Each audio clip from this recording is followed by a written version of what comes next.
आले आणि त्या शरीराचा देखील त्याग केला, भगवंताला स्मरण करत करत। शेवटी देवाचं स्मरण डोक्यात राहिलं, म्हणून त्यांचा पुढचा जन्म एका ब्राह्मणाच्या घरी झाला। इथे येते जडभरतची कथा। जडभरत इथे त्यांना लक्षात होतं की जर मी इथं सांगितलं की मला पूर्ण ज्ञान आहे तर माझं लग्न होणार, मला लेकरं होणार, मी संसारामध्ये फसणार, मी भगवंताच्या शरणागती नाही जाणार, मी भगवंताला प्राप्त नाही करू शकणार जर मी संसारामध्ये अडकलो तर। त्यांनी विचार केला की मी मंद होण्याचं नाटक करणार। जडभरतचे पिता त्यांना गायत्री मंत्र शिकवायचे, ते उलटा गायत्री मंत्र म्हणायचे। त्यांना रामचरितमानस दिलं, ते उलट रामचरितमानस पकडायचे। त्यावेळेस ब्राह्मण देवता म्हणाले की मला 4 मुलं आहेत, पण हा जो आहे मोठा जडभरत 1 नंबरचा मंद, काही अक्कल नाही। खूप काही शिकवलं पण जडभरतने शिकले नाही, त्यांना ज्ञान होतं पण त्यांनी दाखवून दिलं नाही। एक वेळेस ब्राह्मण देवताचं शरीर शांत झालं, ते मृत्युमुखी गेले। त्याच्यानंतर जे जडभरतचे 3 भाऊ होते त्यांचं लग्न झालं, त्यांना बायका आल्या। त्या बायका काय करायच्या, भरतजी दिसायला मोठे होते, ते त्यांना जेवण देत नव्हत्या, शिळी चपाती द्यायची आणि आपल्या पतीला बड़ा बड़ा मालपुआ खिलाती थी। उसके बाद भरत जी को कुछ नहीं, भरत जी को क्या है, भगवान के स्मरण में रहना था, खाने में कुछ शरीर बस ठीक ठाक रहे, भोजन करते। उसके बाद एक बार भाभीयों ने कहा कि भाई हमारे पति तो ऐसे ऐसे है, ये कुछ खाता भी नहीं है, फिर भी हम अच्छा अपने पतियों को खिलाते, फिर भी हमारे पति ऐसे ऐसे हैं लुकड़े, पर हमारा जो है देवर ये कुछ खाता है, वो भी अच्छा नहीं खाता, बासी खाना खाता है, फिर भी ये अच्छा खासा तगड़ा है। तो उसके बाद भाभीयों ने कहा अपने पतियों से, देखो भाई अब हम इसे बार बार खिला नहीं सकते, हम इसे बार बार खिला नहीं सकते, आप एक काम करो, इसे जंगल में भेज दो। भाइयों ने कहा अरे ऐसे किसी जंगल में भेज दूँ, भाई है वो हमारा, एक काम करते हैं हम खेत में भेज देते हैं। तो तेव्हा 3 भाऊ मिळून जडभरत जवळ जातात आणि म्हणतात की भैया तू शेतामध्ये जा आणि शेताची रखवाली कर। जडभरतजी म्हणाले ठीक आहे, जंगलात गेले आणि तिथे जाऊन राहू लागले। त्यावेळेस त्यांचे भाऊ म्हणाले आम्ही तुझा रोज डब्बा पाठवून देऊ आणि एक गोष्ट लक्षात ठेव, ही तूर लावलेली आहे, इथे ज्वारी लावलेली आहे, तुरीकडे लक्ष देऊ नको, ती काय काढायला आलेली आहे, इथे ज्वारी लावली आहे, संध्याकाळी पक्षी येतात आणि ज्वारी खाऊन जातात, हे ताट घे आणि काठी घे, पक्षी यायला लागले वाजवायची। तर जडभरतजी म्हणाले मी मृगाच्या मनात विचार करतात की एका हिरणावरती मी प्रेम केलं तर मला हिरणाचं शरीर भेटलं, एक हिरण का शरीर मुझे प्राप्त हुआ, परंतु अब मैं ममता तो नहीं करूँगा लेकिन हिंसा भी नहीं करूँगा, कारण की हे जे पूर्ण सृष्टी आहे ती प्रभू श्रीरामजींची, हे एवढे सगळे जीव आहेत हे सगळे प्रभू श्रीरामजींचे आहेत, मग मी ह्यांना खाण्यापासून का थांबवू, कारण की सियावर राममय सब जग जाणे। तर तेव्हा रात्र झाली, पक्षी येऊ लागले, त्यांनी विचार केला की आता पक्षी यायला लागलेत, जर मी वाजवलं तर घाबरून पळून जातील। मग जडभरतजी काय करायचे, एकदा वाजवायला सुरू केलं की रात्रभर वाजत राहिले, पक्ष्यांना वाटलं काहीतरी यंत्र चलते आणि शांत बसून नव्हते वाजवत, म्हणायचे अजी राम जी की चिड़िया राम जी का खेत, राम जी की चिड़िया राम जी का खेत, खाओ रे चिड़िया भर भर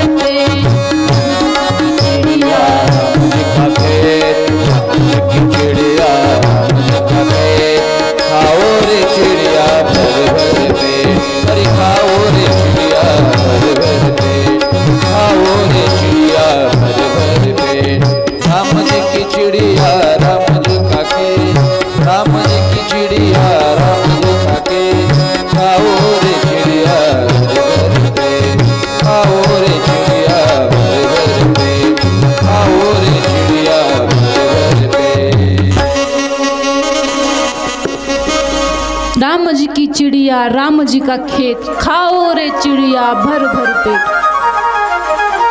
वाजत वाजत म्हणू लागले. सकाळी भैया आले, तिघे भावंड आले. म्हणाले हे काय करायलाच, तुला काम काय सांगितलं होतं? सांगितलं होतं ना की पक्ष्यांना खाऊ द्यायचं नाही. ते म्हणाले बघा प्रभू श्रीरामजींच्या चिडिया आहेत, प्रभू श्रीरामजींचं खेत आहे, त्यांनीच उगवलं, त्यांच्याच पक्ष्यांना मी का खाऊ देणार नाही? भावंडाने विचार केला हा पागल, आता ह्याला जेवणच द्यायचं नाही. 3-4 दिवस भरतजींना शेतामध्ये जेवणच पाठवलं नाही. ते भरतजी उपाशी राहिले, पण तरी देवाचं स्मरण करत राहिले. राम राम राम राम. मग इथं 4-5 दिवस उपाशी होते. जवळच एक माता भद्रकालीचं मंदिर होतं. ज्यावेळेस माता भद्रकालीचं मंदिर होतं तर गावामध्ये अफवा उठवली की मंदिरामध्ये जे कोणी बली चढवल मा भद्रकाली त्याच्यावर प्रसन्न होते आणि त्याला मू मागा उसी वर दे देते. आता ही गोष्ट एका डकैतीला माहीत पडली. डकैतीने विचार केला आपण आयुष्यभर डकैती करतोय, आपण एक बली चढूया आणि बली चढवून देवीला वरदान रूपी मागूया की आम्हाला एक असा डब्बा दे की डब्बा उघडता त्यातून भलं मोठं सोनं पडेल. मग डकैती सर्वजण मिळून माता भद्रकालीच्या मंदिरामध्ये आले आणि इकडे तिकडे पाहू लागले की कोई बली का बकरा मिलता है या फिर नहीं.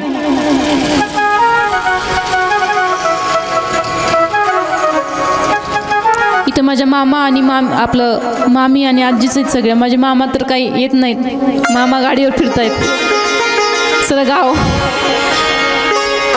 काही आजोबा माझे आहेत बसलेले, बाकी सगळ्या माझ्या माम्या आणि आजीच आहेत, मावशा माम्या आज्या. तर इथं माता भद्रकालीच्या मंदिरामध्ये डकैती आले, इकडे तिकडे पाहू लागले, म्हणाले जवळ तर कोणी दिसत नाही. तर जवळच त्यांना राजा जड भरत दिसले, ते म्हणाले चांगला तगडा आहे, याची जर बली चढवली तर माता लवकरच प्रसन्न होईल. राजा भरतजीला जवळ बोलवलं आणि म्हणाले हे घे नवीन वस्त्र. कारण की मला तर एवढा अनुभव नाही आहे, कारण की माझ्या घरी नॉनव्हेज खात नाहीत, शाकाहारी सगळं. पण असं म्हटलं जातं की ज्या प्राण्याची बली दिली जाते त्याला आधी खूप खायला दिलं जातं. त्याला नवीन नवीन वस्त्र वगैरे अनेक प्रकारचं काही असतं. इथं राजा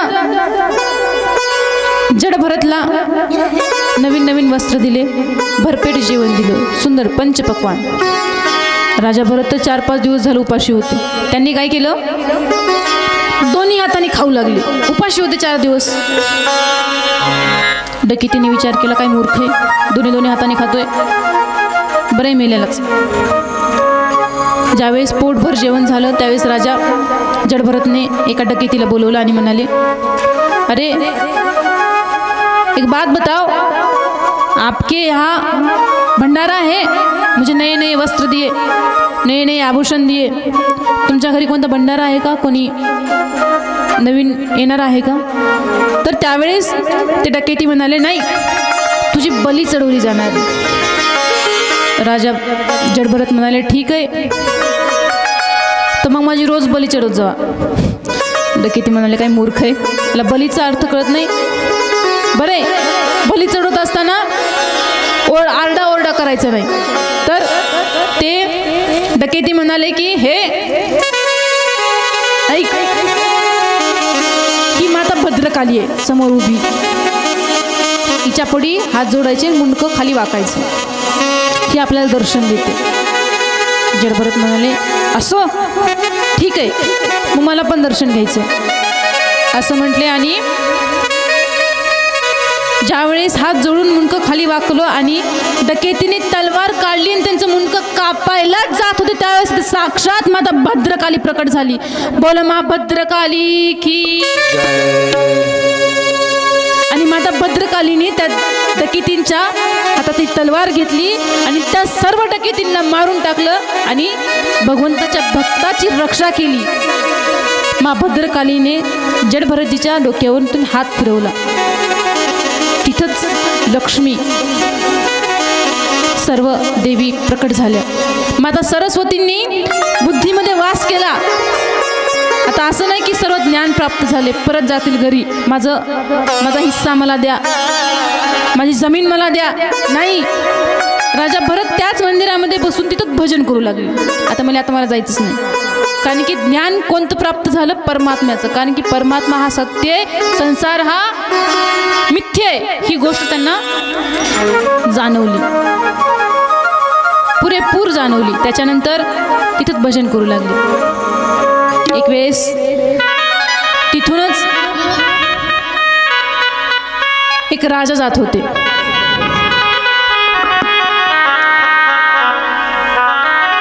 राजा रहुगण आपल्या गुरुला भेट देण्यासाठी पालखीमध्ये बसलेले होते.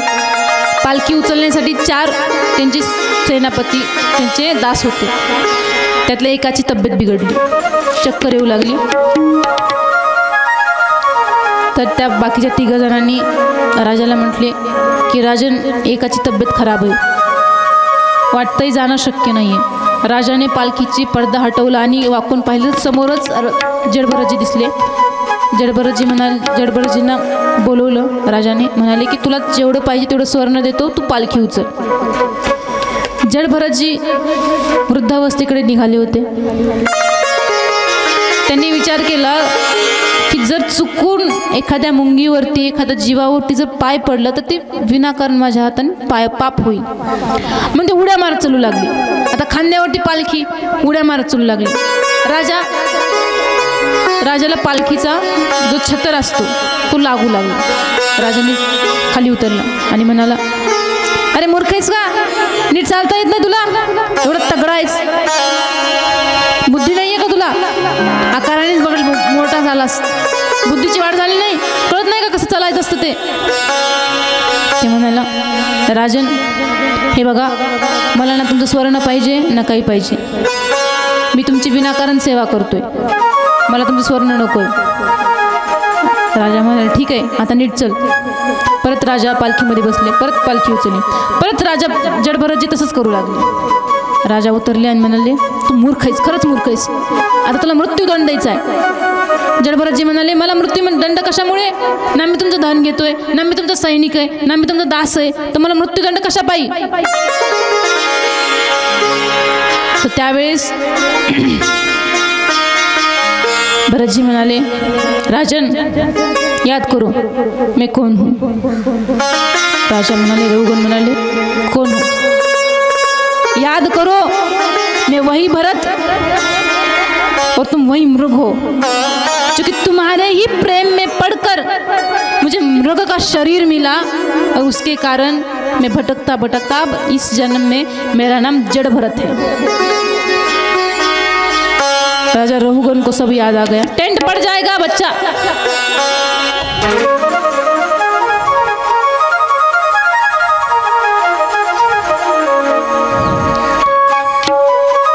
जडभरतने सर्व काही गोष्टी रहुगणना सांगितल्या आणि म्हणाले की राजन, तुम्ही तुमच्या गुरुला भेटायला चाललात, गुरुपाशी जाऊन तुम्ही तुमचं ऐश्वर्य दाखवताय की मला 4 लोकांनी उचलून आणलेले, पालखीमध्ये बसून आणलेले, माझ्यापाशी एवढी संपत्ती आहे. अरे गुरुपाशी जायचंय तर तुमचं धन दाखवू नका, तुमचं ऐश्वर्य दाखवू नका. असं सुंदर उपदेश जडभरतजी देतात. आता इथे भरतजीच्याच वंशामध्ये गया नावाचे एक राजा झाले. ते विष्णू भगवंताचे खूप मोठे भक्त होते. इथं राजा परीक्षित प्रश्न विचारतात कि हे शुकदेव भगवान, मुझे कथा तो समझ आई, पर मुझे एक और प्रश्न का उत्तर दीजिए. आणखीन एका प्रश्नाचं उत्तर द्या. आणि तो प्रश्न असा आहे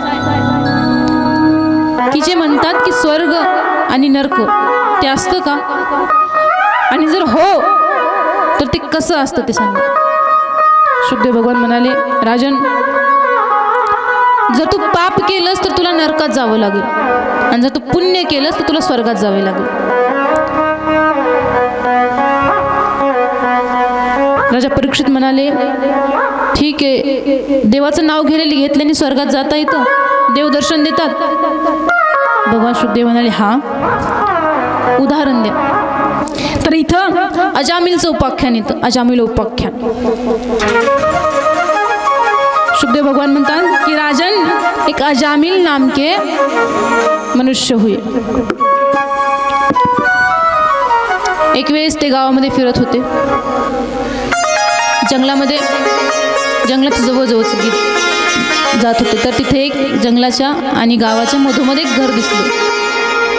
तिथे त्यांना एक वैश्या दिसली, एका परपुरुषाचा संग करत असताना. त्यांना अजामिलला ती वैश्या खूप आवडली. अजामिलने तिच्याशी लग्न केलं, खूप सारे संतान झाल्या, खूप प्रेम करू लागला.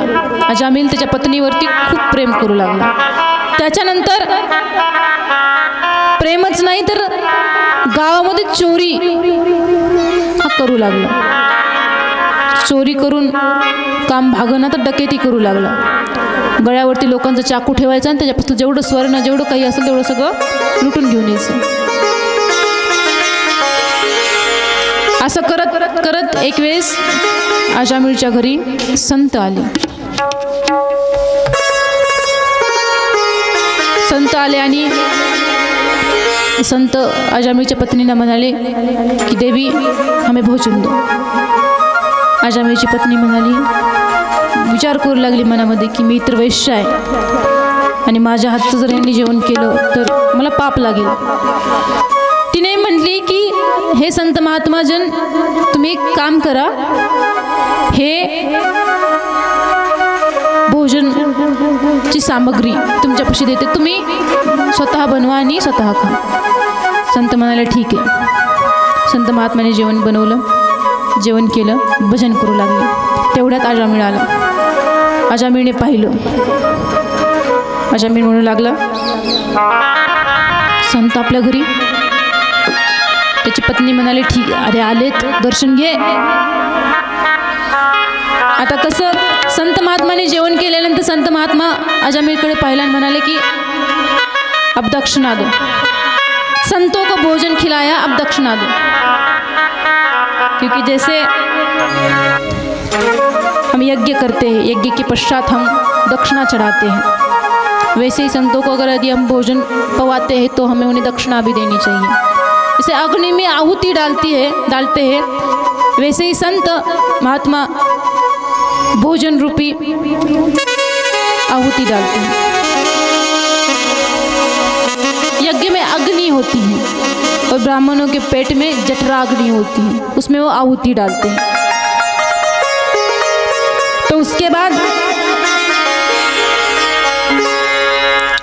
अजामिल ने कहा कि हे संत महात्मा, देखो भाई मैं तो राह डकैती, आप शुक्र मानो कि आपका मैंने कमंडल सामग्री मैंने चुराई नहीं, आपको बख्श दे रहा हूँ, मेरे पास कुछ स्वर्ण वर्ण नहीं है.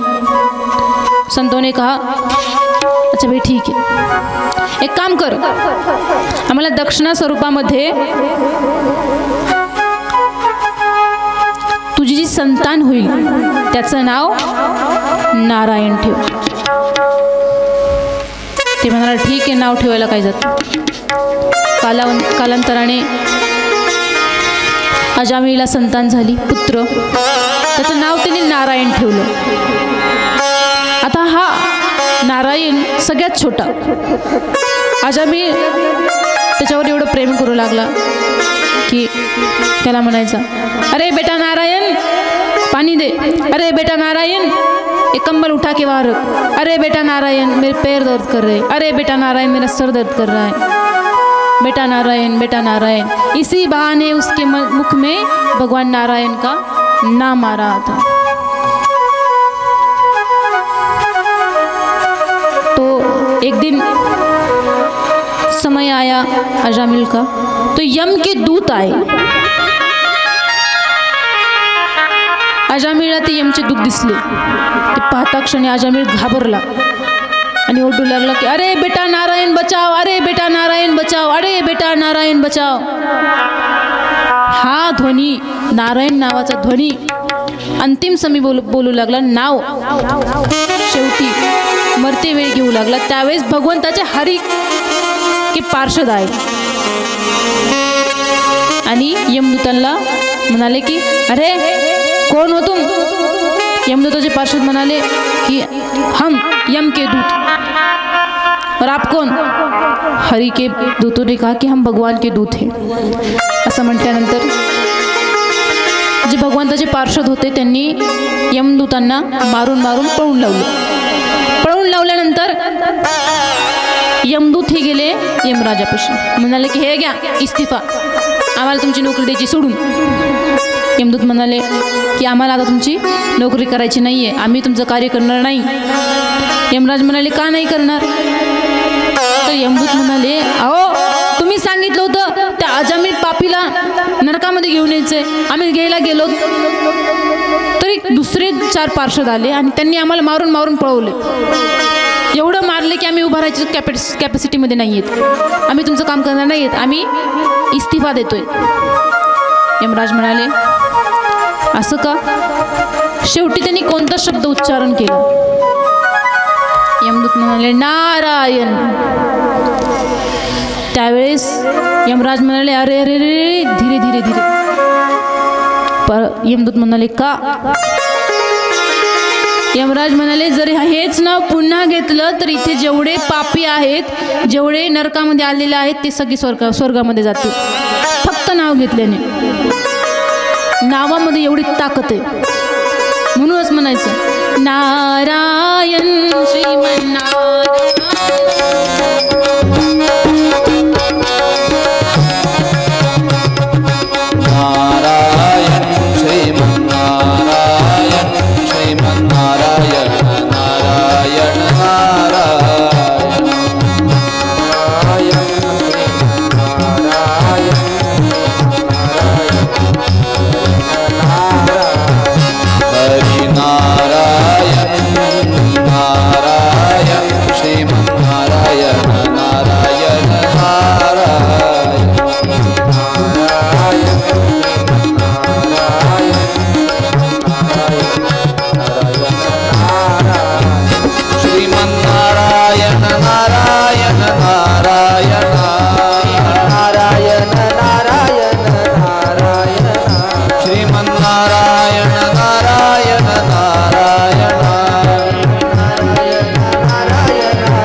अजामिलचा उद्धार झाला।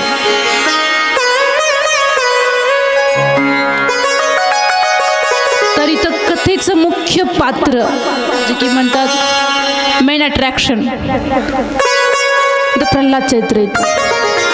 जसं की आपण काल हिरण्याक्षचा वध पाहिला, आज हिरण्यकश्यपचा वध पाहायचा, जो की नरसिंह भगवंतानी केला।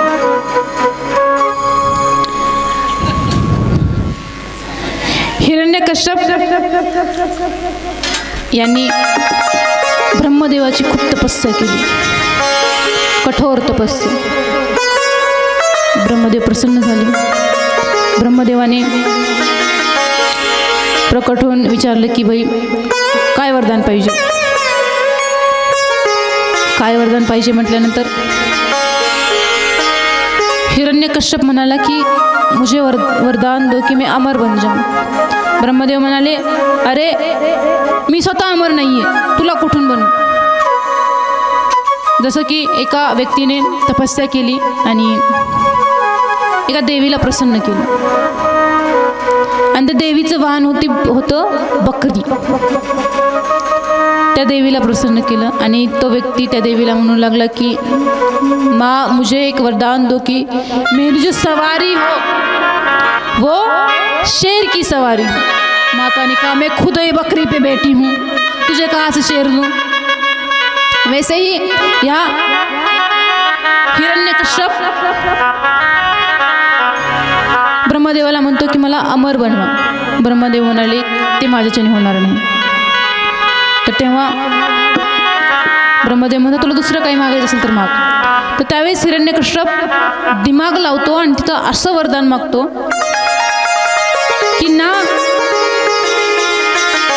मी घराच्या बाहेर मरणार, ना घराच्या आतमध्ये मरणार, ना दिवसा मरणार ना रात्री मरणार, ना वर ना खाली, ना शस्त्राने ना अस्त्राने, ना मनुष्याच्या हाताने मरणार ना पशुच्या हाताने मरणार, ना देवताच्या ना असुर. ब्रह्मदेव म्हणाले तथास्तु.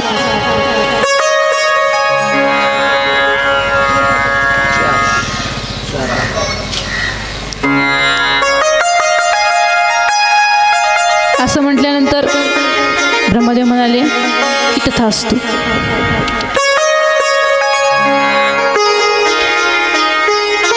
तथास्तु म्हटल्यानंतर ब्रह्मदेव तिथून निघून गेले आणि हिरण्यकश्यप हा एवढा आतंकवाद पसरवू लागला की त्याला थांबवणं अशक्य होतं. वरदान होते, त्याला कोणी मारू पण शकत नव्हतं. असं म्हटल्यानंतर तो आतंकवाद एवढा पसरवू लागला की सर्व देवी देवता भगवंताकडे गेले. हरी शरणम हरी शरणम हरी शरणम हरी शरणम हरि शरणम हरि शरणम हरि शरणम हरि शरणम हरि शरणम हरि शरणम हरि शरणम हरि शरणम हरि शरणम हरि शरणम हरि शरणम हरि शरणम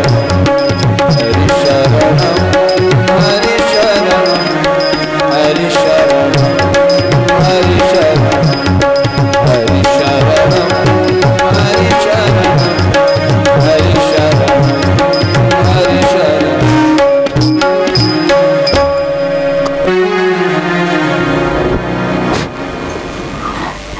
सभी देवी देवता भगवान के पास गए और कहा कि भगवान अब आप ही कुछ उपाय बताओ, क्योंकि हिरण्यकश्यप के आतंकवाद से हम अब तंग आ चुके हैं, अब आप ही कुछ करो. भगवान म्हणाले चिंता करू नका, माझा अवतार लवकरच होणार आहे. देवी देवता खुश झाले की नवीन अवतार पाहायला भेटणार आहे. देवी देवता तिथून निघून गेले आणि हिरण्यकश्यपच्या घरी महान भक्त, भगवान के बहुत बड़े भक्त प्रहलाद ने जन्म लिया. बोल भक्त प्रहलाद जी महाराज की. भक्त प्रहलाद हे भगवंताचे एवढे मोठे भक्त की जन्म घेतात भगवंताचं भजन करायचे. आपल्याला ग्रह दोष लागतो, मंगल ग्रह दोष आहे आम्हाला. आपण म्हणतो की मला या ग्रहाचा दोष आहे, गुरु ग्रहाचा दोष आहे, शनी ग्रहाचा दोष आहे. पण प्रल्हादजीवरती पण एका ग्रहाचा दोष होता आणि तो होता कृष्ण ग्रह. ब्राह्मण म्हणाले की हा ग्रह शक्यतो तो कोणाला लागत नाही आणि जर लागला तर सुटत नाही. इथं भक्त प्रल्हादजी श्री हरीचं भजन करू लागले. पिताने विचारलं की तू काय करतोय? भजन. हा. थोडे चालू लागले होते आणि त्याच्यानंतर भक्त प्रल्हादजींना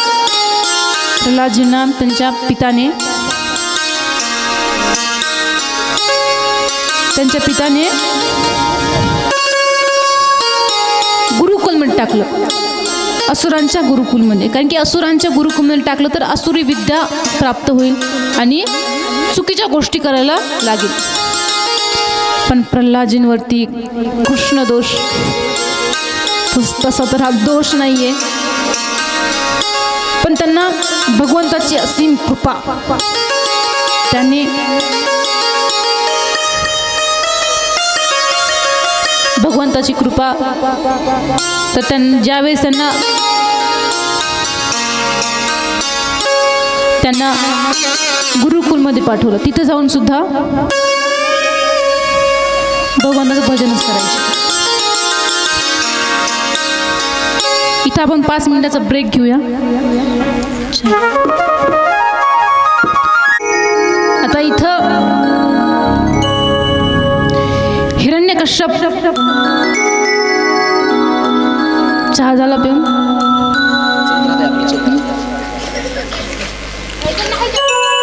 इथं हिरण्यकश्यप प्रल्हादजींना असुरी विद्या ग्रहण करण्यासाठी गुरुकुलमध्ये पाठवतात. गुरुकुलमध्ये गेल्यानंतर पण प्रल्हादजी असुरी विद्या ग्रहण करत नाही. तिथं त्यांना नारदजी दर्शन देतात. नारदजी त्यांना 12 मंत्र देतात भगवंताचं भजन कर म्हणून.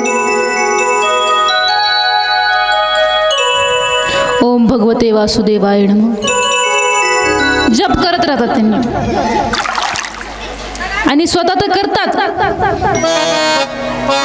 मग एक वेळेस काही कालावधी गेला, राजाने प्रल्हादजींना बोलवलं. राज्यामध्ये मांडीवरती घेतला आणि म्हणाले, बाळ प्रल्हाद, काय शिकलास तू? कोणती विद्या शिकलास? प्रल्हादजी म्हणाले कि इस संसार में हरि ही सब कुछ है, भगवान परमात्मा ही सब कुछ है. पिताजी आप भी भगवान का भजन करो, भगवान का भजन करने से शायद वो आप पर कृपा कर दे, क्योंकि वो बड़े दयालु हैं, वो बड़े दयालु हैं. उनसे अगर आप कहोगे कि कृपा कर दो तो जल्दी कृपा कर देंगे. उनसे एक बार आप कहो कि राधा रानी दया कीजिए, श्यामा रानी दया कीजिए, राधा रानी दया कीजिए, श्यामा रानी दया कीजिए, राधा रानी दया कीजिए, श्यामा रानी दया कीजिए.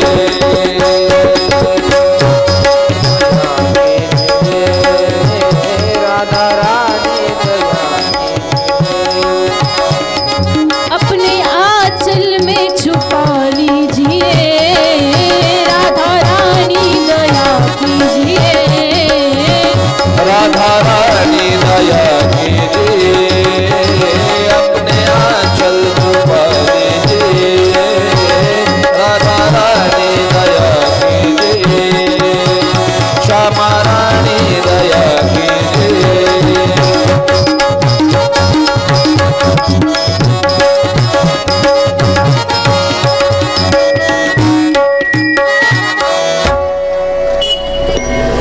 कि भगवान से आप भी कृपा के लिए प्रार्थना करो, वो आप पर भी कृपा कर देंगे. पापी से पापी पर भी वो कृपा कर देते, यदि मन से आप उन्हें कहोगे कि हम पर कृपा कर दो. तो यहाँ हिरण्यकश्यप बड़ा क्रोधित हुआ। उसने कहा, तुझे मैंने असुरी विद्या ग्रहण करने के लिए वहाँ भेजा था, तू ये क्या सीख कर आया? तेरे गुरु को बुला। गुरु तो डरते हुए आ गए, बड़े डरते थे हिरण्यकश्यप से। उन्होंने कहा कि राजन, हमने तो असुरी विद्या ही सिखाई थी, पता नहीं ये कहाँ से सीखा। यहाँ हिरण्यकश्यप कहते हैं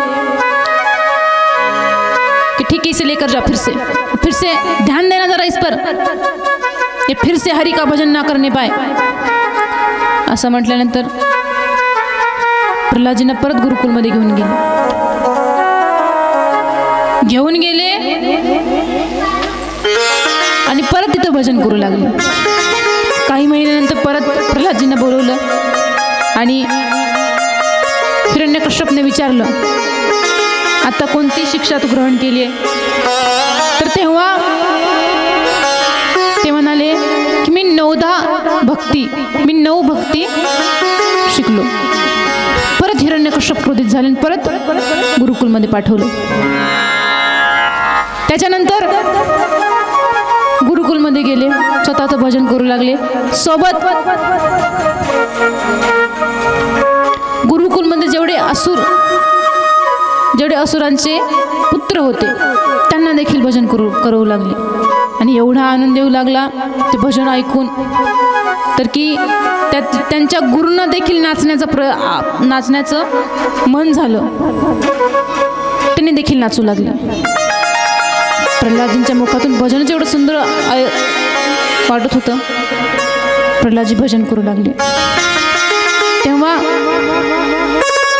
प्रल्हादजींना परत त्यांच्या पितांनी बोलून घेतलं हिरण्यकश्यपने आणि म्हणाले की हा ऐकतच नाहीये, त्याला दंड द्यायचा।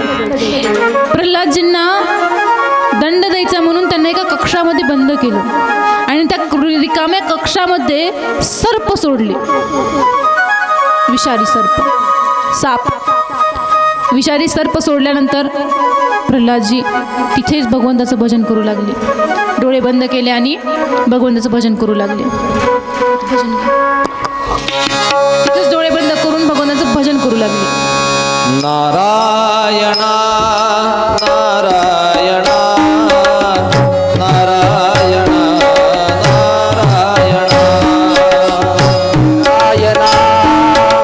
नारायण नारायण श्री नारायण नारायण नारायण ओम नमो नारायण नारायण नारायण ओम नमो श्री नारायण नारायण नारायण ओम नमो नारायण नारायण नारायण ओम नमो श्री नारायण नारायण नारायण ओम नमो नारायण नारायण नारायण ओम नमो नारायण नारायण नारायण ओम नमो नारायण नारायण नारायण ओम नमो नारायण।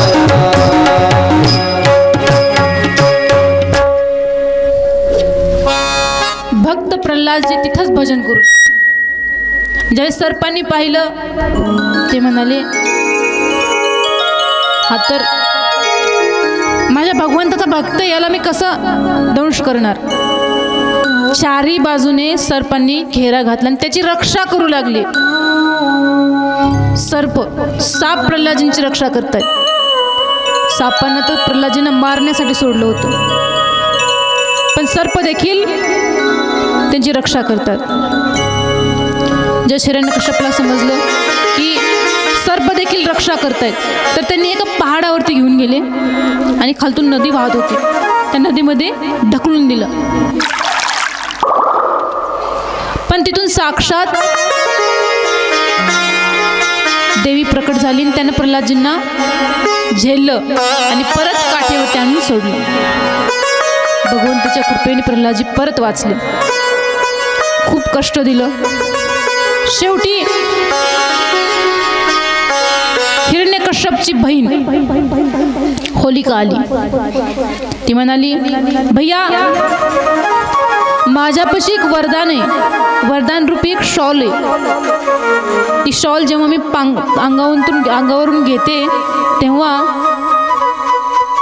मी अग्नीपासून वाचून राहते. तू एक काम कर, अग्नी पेटव आणि माझ्या मांडीवरती प्रल्हादला दे. मी ती शॉल पांघरते. त्या शॉलच्या कारणाने मी तर मरणार नाही, पण प्रल्हाद मरेल. असं म्हटल्यानंतर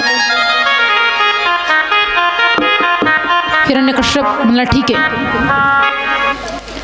त्याने अग्नी पेटवली, पण भगवंताच्या कृपेने ती शॉल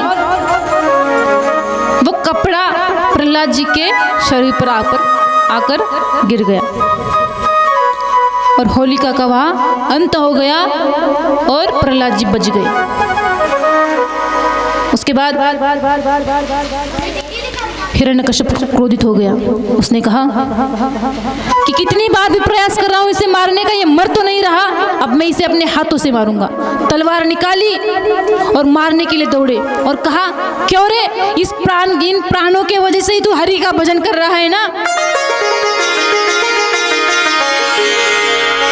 इन प्राणों के वजह से ही भगवान का भजन कर रहा है ना, मैं इस प्राणों को ही रहने नहीं दूंगा.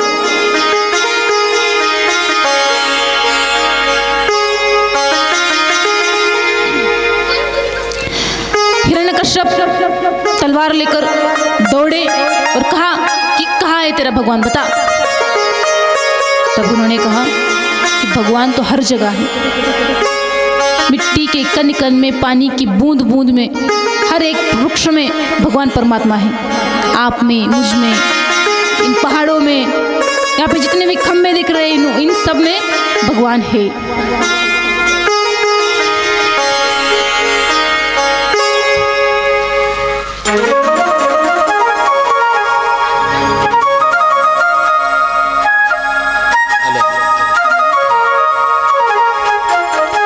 प्रहलाद जी म्हणू लागले की पिताजी, भगवंत तर सर्वत्र आहे. त्यावेळेस भक्त प्रल्हाद ऐकून हिरण्यकश्यप म्हणाले, ठीक आहे, खंबामध्ये तुझे भगवान आहेत.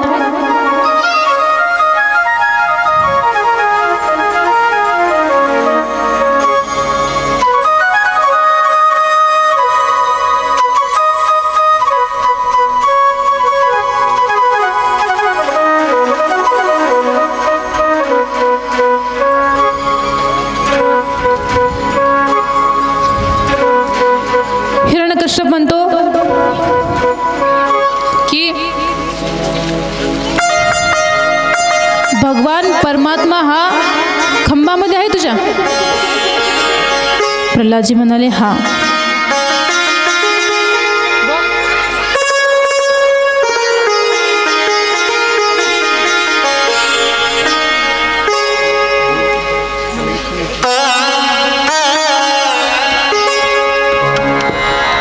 हिरण्यकश्यप म्हणतात की खांबामध्ये तुझा भगवान परमात्मा आहे. प्रल्हादजी म्हणतात, हा. तर त्याला बाहेर यायला लाव. प्रल्हादजी हात जोडतात आणि भगवंताला म्हणतात की हे परमात्मा, हे भगवान, तुमच्या भक्ताची रक्षा करण्यासाठी, तुमच्या भक्ताचं बोलणं खरं होण्यासाठी तुम्ही आम्हाला दर्शन द्या. भक्ताची प्रार्थना ऐकताच तिथं साक्षात नरसिंह भगवान प्रकट झाले. बोला नरसिंह भगवान की जय. साक्षात नरसिंह भगवान तिथे प्रकट झाले आणि हिरण्यकश्यपूवरती आक्रमण केलं. हिरण्यकश्यपूला युद्ध चालू लागले त्यांच्या बरोबर. हिरण्यकश्यपू तलवारने त्यांना मारतात. इथे नरसिंह भगवान हिरण्यकश्यपला मांडीवरती घेतात आणि त्याला पोटातून फाडू लागतात. पण तेव्हा हिरण्यकश्यपू म्हणतो की भगवान मला वरदान आहेत, मला वरदान आहेत, मी ना बाहेर मरू शकतो ना आत मरू शकतो. तर त्यावेळेस भगवान म्हणतात तू बाहेर आहेस ना आतमध्ये आहेस, तू दरवाजाच्या चौकटीवर आहेस, तू ना वर आहेस ना खाली आहेस, तू माझ्या मांडीवरती आहेस. आणि राहिली गोष्ट शस्त्राने ना अस्त्राने तू माझ्या नखाने मी तुझा प्राण घेणार आहे. हिरण्यकश्यपू म्हणतो भगवान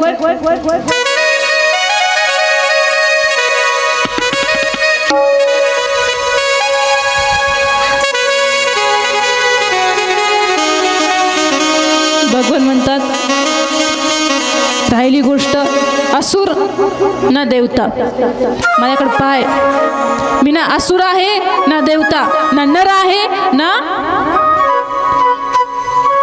कोणता पशु. माझं मुख अर्धा माझा पूर्ण शरीराचा पोशाख बघ, मी अर्धा नर आहे आणि अर्धा सिंह.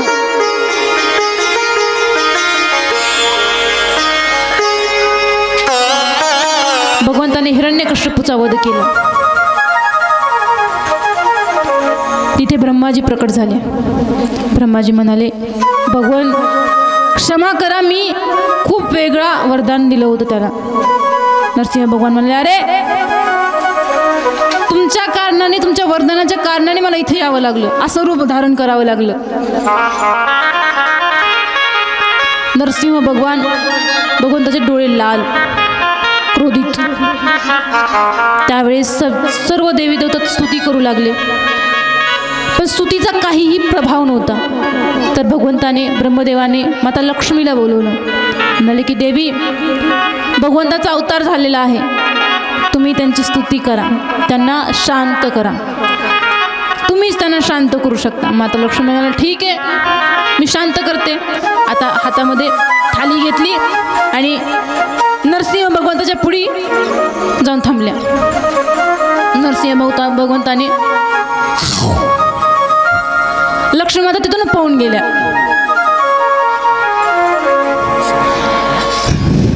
लक्ष्मी माता तिथून घाबरून पळून गेल्या. मेरी बस की बात नहीं है, इन्हें शांत कराना. डर के मारे लक्ष्मी माता वहां से भाग गई. उसके बाद भगवान ब्रह्मदेव ने कहा अभी इन्हें कौन शांत करेगा. तेव्हा सर्व देवी देवता म्हणतात की ज्यांच्या कारणाने इथे जन्म घेत अवतार घेतलेला आहे त्यांनाच बोलवा. प्रहलाद जी जवळ सभी देवी देवता गए और कहा कि भगवान हे प्रहलाद जी अब आप ही देखो, इन्हें शांत कैसे करना है, अब आप ही देखो. इथं लक्ष्मी माता घाबरून पळून गेल्या. 33 कोटी देवी देवता स्तुती करून थकले. ब्रह्मदेव साक्षात ब्रह्मदेव सुद्धा त्यांना समजून सांगत नाही, एवढे क्रोधित आहेत ते, का तर भक्ताला त्रास झालाय.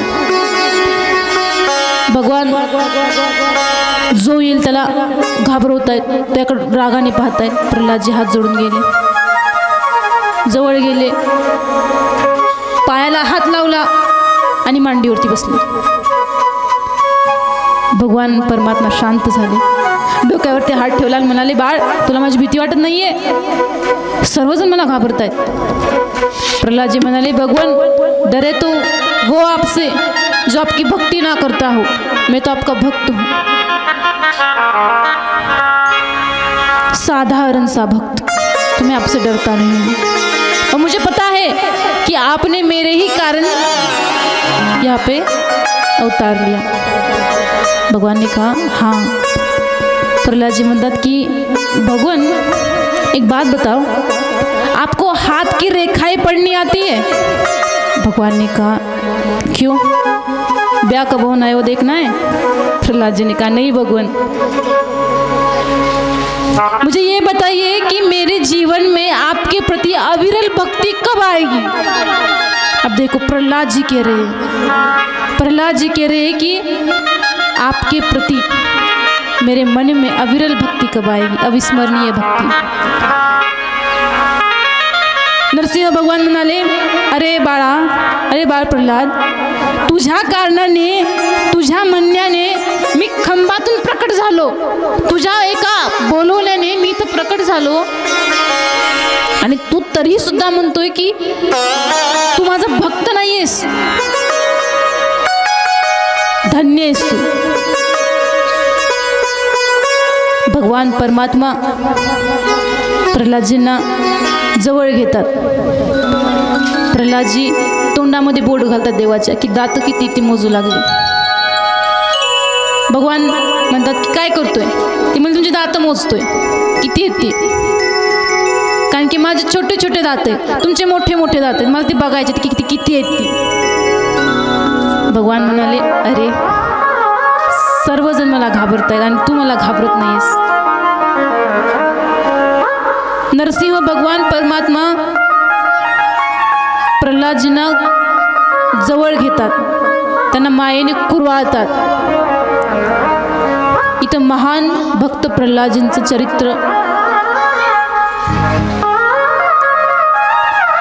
हो, तेरी पार करेंगे नैया भज कृष्ण कन्हैया, तेरी पार करेंगे नैया भज कृष्ण कन्हैया, तेरी पार करेंगे नैया भज कृष्ण कन्हैया, पार करेंगे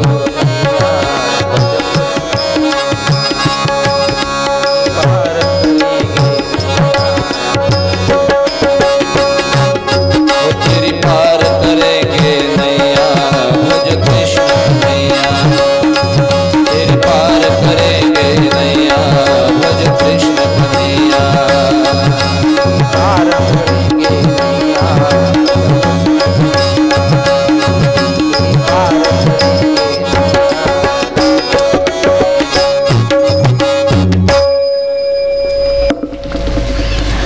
इथं प्रल्हादजी म्हणतात की देवा, तुझी भक्ती मला कधी प्राप्त होणार। हे बघा, जोपर्यंत आपण भगवंताशी एखादं नातं जोडत नाही तोपर्यंत देव सुद्धा आपल्याकडे लक्ष देत नाहीत। जर आपण म्हणत असतो की आम्ही साधारण मनुष्य आहे, तो परमात्मा आहे, तर लवकर मेळ जुळेल का नाही काही माहित नाही। माझे गुरुजी एक दृष्टांत द्यायचे। वृंदावनमध्ये एक हरिदास होते, छोटेसे बालक होते, 14-15 वर्षाचे। बाकी बिहारी भगवान श्रीकृष्णाचं मंदिर आहे, त्यांना तिथं बाकी बिहारी म्हटलं जातं श्रीकृष्णांना। ते मंदिरात मध्ये पूजा करायची। मग त्यांनी भगवान श्रीकृष्णाला, बाकी बिहारीला लहान भाऊ समजायचे की तू माझा लहान भाऊ आहेस, मी जे म्हणेन तुला ते करायचे। आणि एवढं मनामध्ये एवढा भाव की तू माझा लहान भाऊच आहेस। थंडीचे दिवस होते आणि वृंदावनमध्ये थंडी फार कडक असते। भर दुपारी सुद्धा स्वेटर घालून फिरावं लागेल, अंगावरती शॉल घ्यावं लागते, 4-5 एवढी थंडी असते।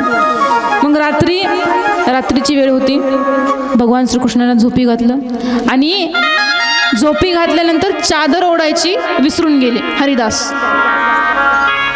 मंदिराचे पट बंद केले, दरवाजे बंद केले आणि मंदिराच्या बाहेरच अपना बोरिया बिस्तर फैला दिया और वहीं पे लेट गए। अंदर से आवाज आ रही है, अरे बड़े भैया मुझे ठंड लग रही, तूने कंबल तो ओढ़ा ना, खुद और कंबल ओढ़ के तो सो गयो। हरिदास इकडे तिकडे पाहू लागले, उठून बघू लागले, असा आवाज कोण देतोय। इकडे तिकडे मंदिराच्या पायऱ्याच्या खाली जाऊन बघितलं की इथं तर कोणी दिसत नाहीये। मग पुन्हा आवाजच्या दिशेने जाऊ लागले तर मंदिराच्या आतमधून आवाज येत होता। मंदिराच्या आतमध्ये आवाज येत होता तर मंदिराचे पट उघडले आणि पाहिलं तर तिथं भगवान श्रीकृष्ण थंडीमध्ये हाता शिकून बसले होते, हात थरथर करताय। तर त्यावेळेस हरिदास म्हणाले, अरे तू परमात्मा आहेस, तू स्वतः हाताने पांघरून घेऊ शकत नव्हता, कंबल घेऊ शकत नव्हता।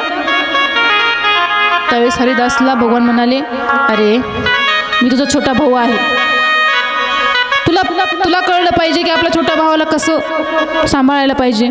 मला थंडी वाजते, मला घेता येत नाही, तू मला परत टाक. इथं भगवंताने साक्षात दर्शन दिलं श्री हरिदासला.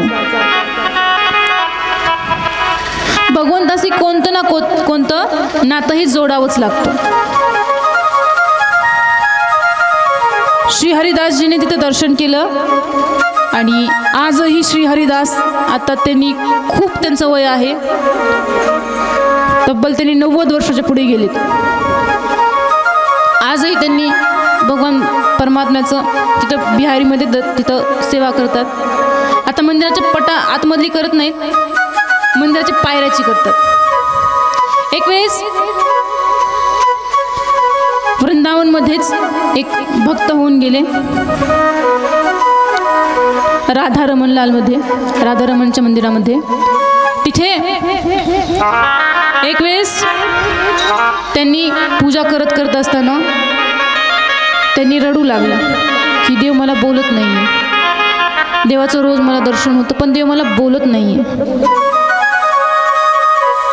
मग एक वेळेस भगवंतांनी हा विचार केला की बिचारा खूप रडतोय, विनाकारण रडतोय, की मी फक्त बोलत नाही आहे म्हणून रडतोय. तर भगवान संध्याकाळी त्यांना बोलू लागले, तू जेवण केलंस का, तुला काही हवंय का, तुला काही पाहिजे का. ते म्हणायचे की मला नाही काय पाहिजे. मग त्यांची चर्चा रोज चालत राहील.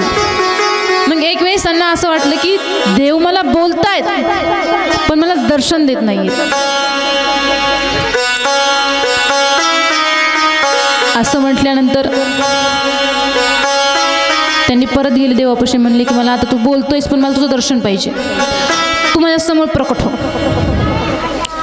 परमात्मा म्हणाले अरे ठीक आहे, रात्री दर्शन देतो. मग भगवान परमात्मा रासलीला करण्यासाठी निधिवनमध्ये रोज जातात, आजही रोज जातात.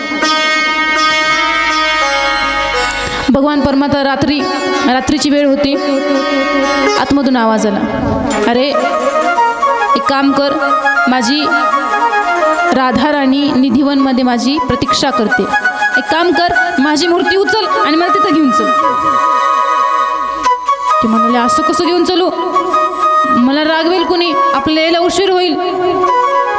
तर त्यावेळेस भगवान म्हणाले नाही, आपण वेळेवर परत येऊ. माझे स्नान करण्याच्या आधी, माझ्या उठण्याच्या आधी, मंदिराचे पट उघडण्याच्या आधी आपण परत येऊ. तर त्यावेळेस ते म्हणाले ठीक आहे. मंदिरातली मूर्ती उचलली आणि निधिवनमध्ये घेऊन जाऊ लागले. त्यावेळेस भगवान म्हणाले एक काम कर, मला आता इथंच सोड आणि तू बाहेरच झोप, मी मध्ये जातो आणि परत येतो. ते म्हणाले अरे कन्हैया तू झूठ बड़ा बोलता है, जाएगा एक रात को बोल के फिर लौट के ना आएगा, लोग मुझे ही मारेंगे. उन्होंने कहा नहीं मारेंगे. उसने कहा देख हाँ वचन दे तू वापस आएगा. उन्होंने कहा अवश्य आऊँगा. तेव्हा रात्र झाली, पूर्ण रात्र झाली. पहाटेच्या ब्रह्ममुहूर्तामध्ये साक्षात भगवान श्रीकृष्ण पायामध्ये पैंजण वाजत, आपले पायल वाजवत निधिवनच्या बाहेर आले आणि त्या भक्तासोबत पुन्हा राधारमणमध्ये परत जाऊन तिथं विराजमान झाले. वृंदावनमधल्या अशा भरपूर काही गोष्टी आहेत ज्यांनी भगवान परमात्म्याशी नातं जोडलं आणि भगवंताला लवकर प्राप्त केलं. भगवान श्रीकृष्णाला तुम्ही आपलं बालक माना की हा माझा बाळ आहे, हे माझं बाळ आहे. पण तुम्ही सुद्धा यशोदा मैया व्हायला तयार हो, नाहीतर असं होऊ नये की आपण बाळ मानतोय आणि त्याला 4-4 दिवस जेवायलाच देत नाही. यशोदा मैया दिवसातून 8 वेळेस भगवान श्रीकृष्णाला जेवायला द्यायच्या. आपण 2 वेळेस का होईना द्यायचं. जर आपल्याला कुणी वस्त्र चढवले असतील, कुणी आपल्याला काही खायला दिलं की पहिल्यांदा त्याला द्यायचं. आपण म्हणतो की भोजन त्यांना देतो, आपण ते खात तर नाही आहेत, मग कशा पायी द्यायचं. तर एक गोष्टला सांगते, जे भोजन आपण देवाला दाखवून खातो ते त्यांनी खाल्लेलं तर नसतं, पण सर्वात मोठी गोष्ट म्हणजे ती आपल्या खाण्यायोग्य त्याने बनवली असते. भोजन तर आपल्या घरातल्या कुणीतरी बनवलेलं असतं, पण आपल्या खाण्यायोग्य तो परमात्मा बनवतो. म्हणून त्याला दाखवल्याशिवाय काही खायचं नाही. मला म्हणतात की त्याला दाखवल्याशिवाय जेवण का करत नाहीस? हेच कारण, कारण की काही सांगता येत नाही. कधी कधी चिडचिड होते, राग आपण जेवण बनवतो. मग तो जो राग असतो, जो बनवताना निघलेला असतो, तो त्या भोजनामध्ये जातो आणि जो तो भोजन खातो त्याला सुद्धा राग येतो. म्हणून ते भोजन, ते जेवण आपल्या योग्य होण्यासाठी परमात्म्याला दाखवून ते जेवण केलं पाहिजे. सांगणं फक्त एवढंच की परमात्म्याशी नातं जोडा, कोणतं ना कोणतं नातं जोडा. बहिणीचं, भावाचं, पिताचं, माता, तुम्हाला जे आवडेल ते. आणि सर्वात मोठं नातं म्हणजे गुरुचं. तुम्ही त्या परमात्म्याला गुरु माना की तू माझा गुरु आहेस. अर्जुनने भगवान श्रीकृष्णाला गुरु मानलं होतं. आपण देखील गुरु मानायचं. असं नाही की तुम्हाला म्हणते की बळजबरी तुम्ही गुरुच माना. तुम्हाला जे वाटतं ते माना. तुम्हाला वाटतं की मी सर्व काही गोष्टी मी आईशी शेअर करतो. परमात्म्याला म्हणा की तू माझी आई आहेस. कारण की सर्वात प्रिय जे नातं असतं ते नातं परमात्म्याशी जोडा. मग कार्य पण होईल आणि ते चांगलं देखील होईल. करते हो तुम कन्हैया मेरा नाम हो रहा है, मेरा आपकी कृपा से, मेरा आपकी कृपा से, मेरा आपकी कृपा से सब काम हो रहा है। प्रभु आपकी कृपा से सब काम हो रहा है। आपकी कृपा से सब काम हो रहा है। मेरा आपकी कृपा से सब काम हो रहा है। मेरा आपकी कृपा से सब काम हो रहा है।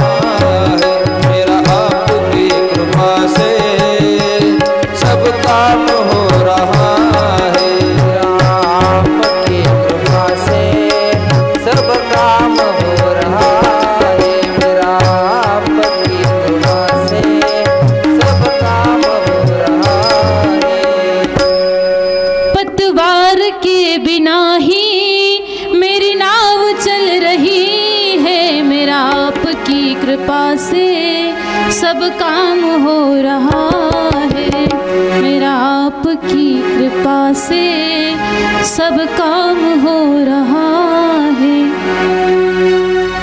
तर जर परमात्म्याशी नातं जोडलं तर कोणतंही कार्य हे सिद्ध होणार. भक्ती केली, जर दृढ भक्ती केली ती सिद्धी आपण प्राप्त होणार. जर भगवंताची भक्ती दृढ असेल, निष्काम, तर भगवंताची सिद्धी आपल्याला प्राप्त होते. आपल्याला पुढं काय होणार आहे, का होणार आहे, कशा पायी होणार आहे, या सर्व गोष्टी आपल्याला पहिल्यांदाच समजतात.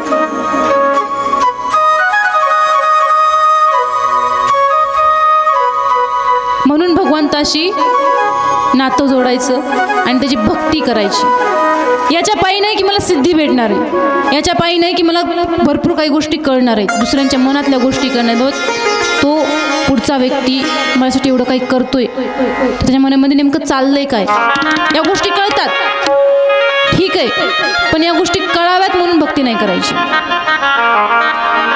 त्याला प्राप्त करण्यासाठी करायची.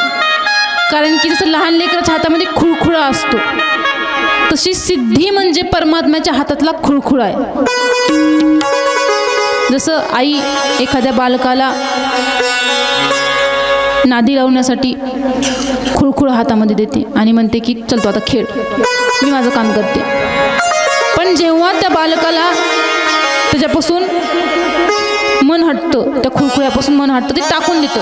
मग त्यावेळेस आईला समजतं की आता ह्याला खुळखुळ्याची नहीं तर मेरी गोद की आवश्यकता है, तो माता उसे अपने गोद में लेती है. वैसे ही जब हम भक्ति करते हैं तो भगवान परमात्मा हमें एक घुंघरू के समान सिद्धियाँ देता है कि चल ठीक है, तू इस सिद्धियों को लेके खेलता रहे. पर जब जो भक्त उन सिद्धियों को भी छोड़ देता है कि नहीं मुझे तू चाहिए, तो भगवान समझ जाता है कि इसे सिद्धियों की नहीं, इसे मेरी आवश्यकता है, और भगवान जल्दी उसे अपनी गोद में लेते हैं.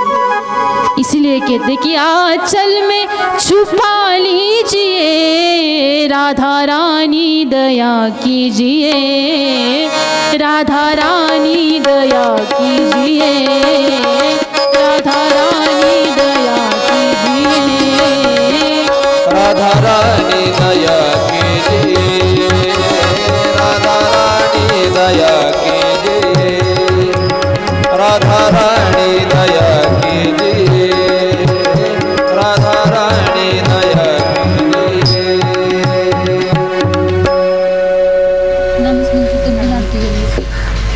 चला आरतीचे यजमान.